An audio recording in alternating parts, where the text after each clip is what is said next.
Happy রোস্টে। এটা কি? এটা টুপু। আমাদের গোলগাল চেহারা হলে মুশকিল, মুসুর ডালের গোলগাল চেহারাতে প্রবলেম নেই। তুমি দেখো মনিকচক যাবে এত দূর, দেখো কত মানুষ সারা দিন মন, কেউ খেলছে, কেউ যোগা করছে, এই যে যোগা করছে, কেউ ক্রিকেট খেলছে, কেউ জল দিচ্ছে, কেউ দৌড়াচ্ছে, আর কেউ এই কাজও করছে। বন্ধুরা, আশা করি তোমরা সকলেই ভালো আছো। তোমাদের ভালোবাসা আমরাও বেশ ভালো আছি। আজ আর কুয়াশা নেই, আজকে কুয়াশা একদম নেই আকাশে, কিন্তু প্রচণ্ড ঠান্ডা। এইখানাকে একটু নামাতে পারছি না, এত কনকনে ঠান্ডা হাওয়া দিচ্ছে। সরস্বতী পুজো পর্যন্ত বোধহয় এরকমই কাটবে, তারপরেই আস্তে আস্তে সেই বিশ্রী একটা কাল, গরমকাল, যার প্রাধান্য সব থেকে বেশি আমাদের এখানে, সে চলে আসবে। কী আর করা যাবে। তবে শরীরটা কাল রাত থেকে আমার একটু খারাপ, যার জন্য একটু হাঁপিয়ে যাচ্ছি কথা বলতে গেলে। তো চলো আজকে ব্লগটা এখন থেকেই শুরু করছি। আমার বর দাঁড়িয়ে পড়েছে ফুটবল খেলা দেখতে। ও ফুটবল খেলেছে তো প্রচুর বছর, অনেক বছর, ছোটো থেকেই ফুটবল খেলতো। ইভেন আমার বিয়ের পরেও বহু বছর আমি ওকে ফুটবল খেলতে দেখেছি। এখন 4-5 বছর এখানে আসার পর থেকে আর খেলে না, সময় নেই। মানে স্টুডেন্টরাই তাকে নিয়ে এমন খেলা খেলছে রোজ দিন যে তার আর ফুটবল খেলা দেখা হয় না, বা খেলাও হয় না, মাঠেই নামা হয় না। ওই জন্য ফুটবল কারোর পায়ে দেখলেই নাকি ওর কেমন করে, বলে মাঝে মাঝে এই কথাগুলো। চলো শুরু করছি, সাথে থাকো, দেখতে থাকো। এই দেখো, তোমার নাম বলে দাও। তুমি কি করছো গো? এটা খেলা করছো?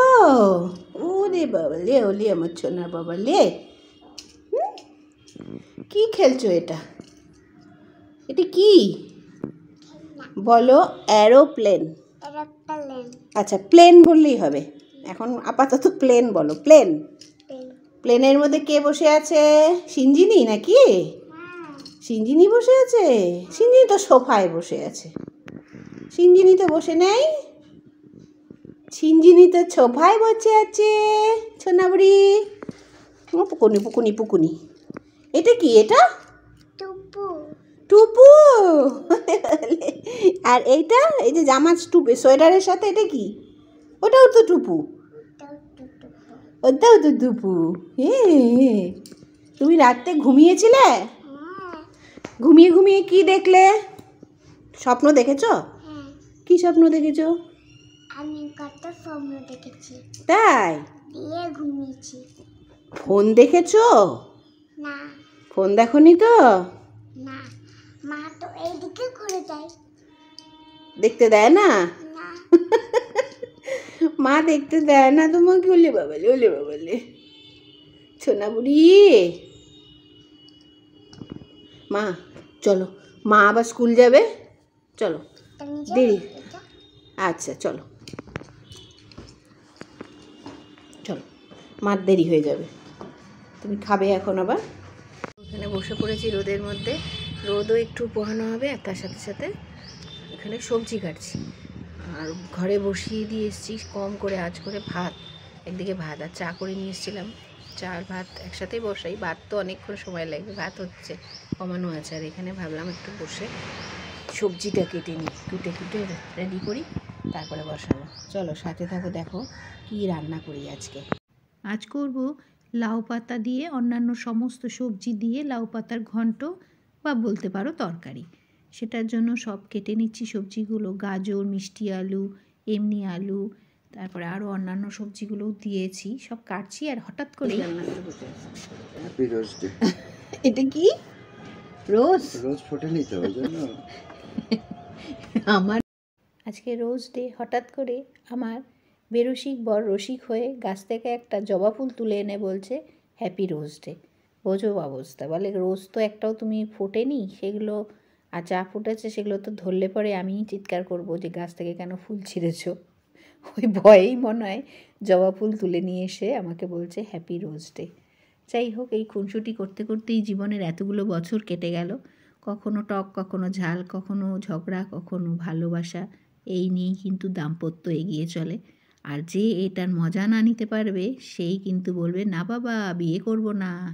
না না বন্ধুরা, সব কিছুরই ভালো এবং মন্দ দুটো দিকই রয়েছে। তুমি কোনটা নেবে সেটা তোমার উপর নির্ভর করছে। তোমাদের সাথে গল্প করতে করতে আমার কিন্তু অনেকগুলো কাজই এগিয়ে গেল। 2-3 রকমের সবজিও কাটা হয়ে গেল। এখানে দেখো পেঁয়াজও কুচি করে নিচ্ছি। পেঁয়াজটা কিন্তু তরকারিতে দেবো না, ওটা দিয়ে আরও একখানা তরকারি বানাবো। আর দেখতে পাচ্ছ কী পরিমাণ হাওয়া দিচ্ছে। আজকে কিন্তু সকাল থেকে খুব হাওয়া, সারাদিন হাওয়া উঠেছে। চলে আসলাম ভাতটাকে এবার মার গল্প সেই জন্য। আর ভাতের মধ্যে দিয়েছিলাম মেয়ে সকালে খাবে আলু সেদ্ধ, সেটা এখন খুঁজে খুঁজে হাত দিয়ে তুলে তুলে বের করছি। এখন না শীতকাল, আর জল ঘাঁটতে ঘাঁটতে হাতগুলো যেন ঠান্ডায় অবশ হয়ে যায়, তাই জন্য ভেতর থেকেও হাত দিয়ে বের করতে পারছি যে কোনো জিনিস সেদ্ধ দেওয়ার পরেও। আর তোমাদের কার কার এরকম হয় অবশ্যই কিন্তু কমেন্ট করে জানিও। আমার তো মনে হয় সব গৃহিণীদেরই একই হাতের অবস্থা, তাই না গো? দেখো নিয়ে নিয়েছি মেয়ের খাবার। এই এসো মাম্মা, চলে এসো চলে এসো। এখন খেতে দিয়ে দিই ওকে, ও খেয়ে নিক। খেয়ে নিলে পরে আমি অনেকটা নিশ্চিন্ত, ওর বাবাকেও এখন দেবো। তা চলো ওকে খেতে দিয়ে দিলাম। মিষ্টি কুমড়ো, গাজর, আলু, রাঙা আলু, পেঁয়াজটা এটার জন্য না। আর এখানে আছে লাউ শাক। এগুলো হচ্ছে লাউ পাতা অর্ধেক করে কেটে নিয়েছি মাঝখান থেকে। আর এটাগুলো নিচে লাউর ডগাগুলো, মানে ডাঁটাগুলো, এগুলো আঁশ ছাড়িয়ে নিয়েছি। যদিও কচি ছিল, খুব বেশি করতে হয়নি। এখন এগুলো দিয়ে সমস্ত সবজি দিয়ে বানিয়ে নেব লাউর ডগা তরকারি। এইটা দারুণ খেতে হয় শীতকালে, এরকম দিলে খাবার, মানে বিশেষ করে সমস্ত সবজি দিয়ে যে কোনো শাক, লাউ শাক হোক, কুমড়ো শাক হোক, দারুণ দারুণ টেস্টি হয়। চলো করে নিই। আর এটা হবে মাছের পাকের একটা রান্নায়, সেই জন্য অল্প করে পেঁয়াজ কুচি করেছি। যদি কারোর হাওয়ায় খুব অরুচি হয় তবে অবশ্যই এরকম একটা রান্না কিন্তু মাঝে সাঝে করে নিতে পারো, খুব ভালো লাগে। ধরো অনেক সময় জ্বর হলে পরে আমাদের মুখে খাওয়ায় অরুচি আসে, তখন কিন্তু মাছের তেলের এরকম একটা রেসিপি দুর্দান্তভাবে তোমার মুখের স্বাদ ফিরিয়ে আনবে। প্রথমে তেলে কালো জিরে আর পেঁয়াজ ফোড়ন দিয়ে কাঁচা লঙ্কাও দিয়ে দিলাম। তারপরে লবণ হলুদ দিয়ে মাছের তেলটা ভালো করে ধুয়ে বেছে রেখেছি সেটা দিয়ে দিলাম। তারপরে তার মধ্যে একটু রসুন থেতো দেবো। আর খানিকটা ভাজা ভাজা হয়ে আসার পর আলু দিলাম, আর নামানোর আগে আগে একটু বেগুন কুচি দিয়ে নিলাম। তারপরেই নামিয়ে নেব। এটা ভীষণ টেস্টি একটা রান্না। এরপরেই বসিয়ে দিলাম কড়াইতে তেল গরম করে 5 ফোড়ন আর বেশি করে কালো জিরে দিয়ে আর কাঁচা লঙ্কা ফোড়ন দিয়ে লাউ পাতার তরকারিটা। সব সবজি পরপর পরপর দেখো ভেজে নিচ্ছি। লাস্টে দিলাম বেগুনটা, কারণ বেগুন তো দেওয়ার পরেই গলে যায় কিছুক্ষণ পর। তারপরে লাউ পাতাটা দিয়ে নিলাম। লাউ পাতা দেওয়ার পরে এদিকে একটু চালের গুঁড়ো করেছিলাম যে ঘরে, সেটার মধ্যে একটু জল দিয়ে চাল গুঁড়িটাকে ভালো করে নেড়ে চেড়ে দিয়ে দিলাম ঝোলের ওপরে। সেটা দিলে পরে না লাউ পাতার তরকারিটা বেশ সুন্দর স্বাদও আসে আর বেশ ঘন ঘনও হয়ে যায়। এই দেখো দিয়ে নিলাম, আর একটুখানি নাড়াচাড়া করব। মিনিট 2 নাড়াচাড়া করার পর এভাবে নামিয়ে নিলেই হয়ে যাবে। দেখো কি সুন্দর হয়েছে, আর খেতে তো আরও বেশি ভালো হয়েছে। বাবা বাপ বেটি না, এটা তোমার এখানে দিচ্ছে। ও থালা নিয়ে আসে। মাথাটা পুরো খারাপ হয়ে গেছে, হাতাকে বলছি থালা। এই যে মাছ চচ্চড়ি, তেলের মাছের তেলের চচ্চড়ি। এটা গরম ভাত আগে খাও, এটা দেখো ভালো লাগবে। ভালো লাগবে। তোমার তো পটকা ভালো লাগে, পটকা দিলাম। খাবি তুই? ওই না কেন, তুই খাবি? খেয়ে দেখ একটু। একটু বেগুন বেগুন দেই, বেগুন খা একবার, খেয়ে দেখ। অল্প অল্প করে খেতে খেতেই অভ্যাস হয়ে যাবে। আচ্ছা এই লঙ্কা নাও। ও ইয়ে চাইছে চিকেন। আর চিকেন তো দেবই না, গরম ভাত ছাড়া এটা ভালো লাগবে না। চিকেন তো রেখেইছি এই কারণেই। ভালো হয়েছে। আমি প্রথম এনে এই যে চিকেন কোথায় দেবো? এখানে দেবো? আচ্ছা খা। তেলটা ভালো লাগছে না? হ্যাঁ খেতে ভালো লাগে, যথেষ্ট ভালো লাগে। দেখো কাণ্ড, মুখখানা করেছি।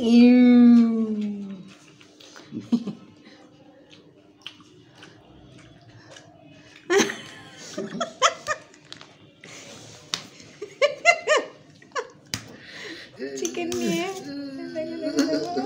আরে জিতে গেল। Very good very good very good. মা জিতেছে।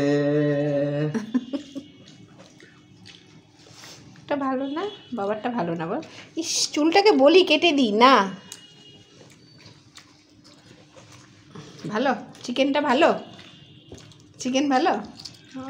ওরে বাবা, এরকম করে দেখালে হবে? ও এইখানে দেখাতে এটা, আর এখানে কি পাজি হয়েছে, দেখো দেখো, ওই দুষ্টু পাজি। না, মুসুর ডালটা ঢালতে গেছি, বলে না একটা কাজ করতে গেলে আরেকটা কাজ এগিয়ে চলে আসবে তোমার জন্য। এই দেখো, দেখেছো, সারা ঘর আর মুসুর ডাল ছড়িয়ে পড়লো, প্যাকেটটা ফটাস করে এক পাশ থেকে ফেটে গেল, দিয়ে সব এদিকে ওদিকে ছড়িয়ে গেল। আর মুসুর ডাল, সে বুঝতেই পারছো, নাচতে খুব ভালোবাসে, যে গোলগাল চেহারা। আমাদের গোলগাল চেহারা হলে মুশকিল, মুসুর ডালে গোলগাল চেহারাতে প্রবলেম নেই। দেখো এখন সব এক জায়গায় এখন গোটানো, তাও হয়তো সব পারবো না, কোথায় কোথায় ঢুকে গেল কে জানে। কটা তুলে যদি নেওয়া যায় তো নেব, না হলে কাকপক্ষীকে দিয়ে দিতে হবে, আর কি করা যাবে। দেখো রান্না করেছি না, সব কাটা বাটা জিনিসপত্রও পড়ে আছে, চলো তুলে নিয়ে কটা। দেখো এখন ছাদ বাগানে কিছু গাছপত্র ঠিক করতে হবে, আর তার সাথে সাথে যেগুলো শুকিয়ে গেছে সেগুলো তুলবো, আর যেগুলো এখন কাটলাম সেগুলো মেলবো। তা চলো কি কি করি দেখতে থাকো। এত রোদ লাগছে আজকে, আজকে বেশ বেশ রোদ লাগছে। সোয়েটারটা খুলে তারপরে যাই। চলো আরেকজন কি করে একটু দেখে নি। ওই যে মহারানী,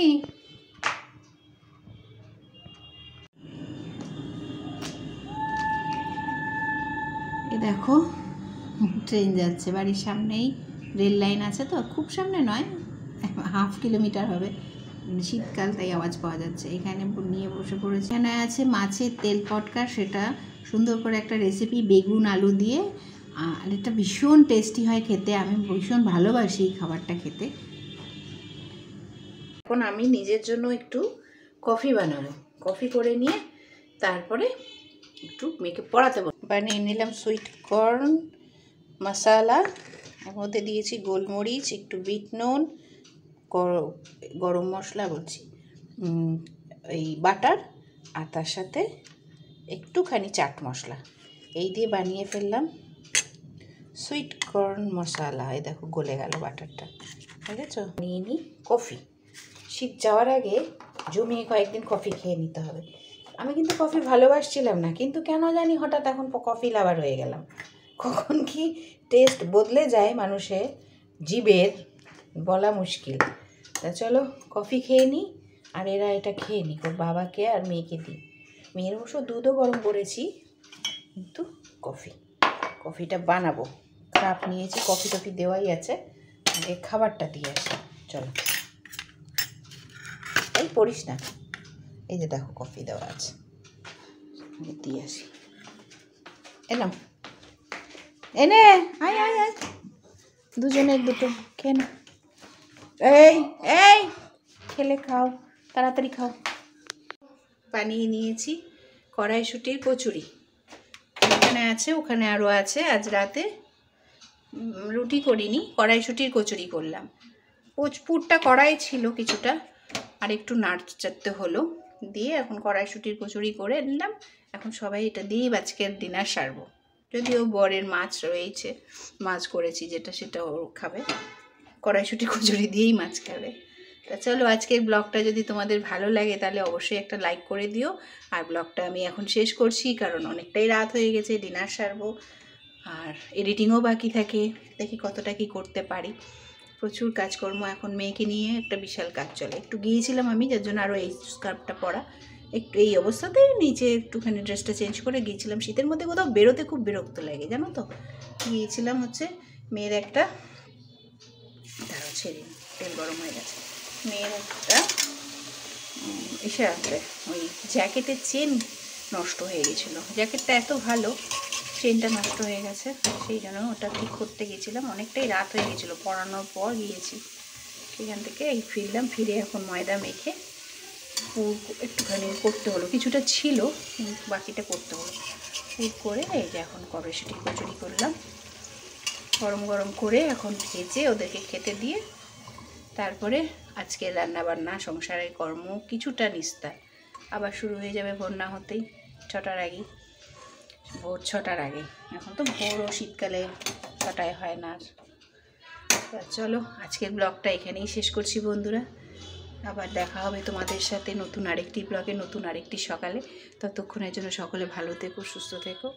আর যদি ব্লগটা ভালো লেগে তাহলে অবশ্যই একটা কমেন্ট করে দিও আর লাইক শেয়ার করে দিও। ফিরছি আবার নতুন ব্লগে। শুভরাত্রি।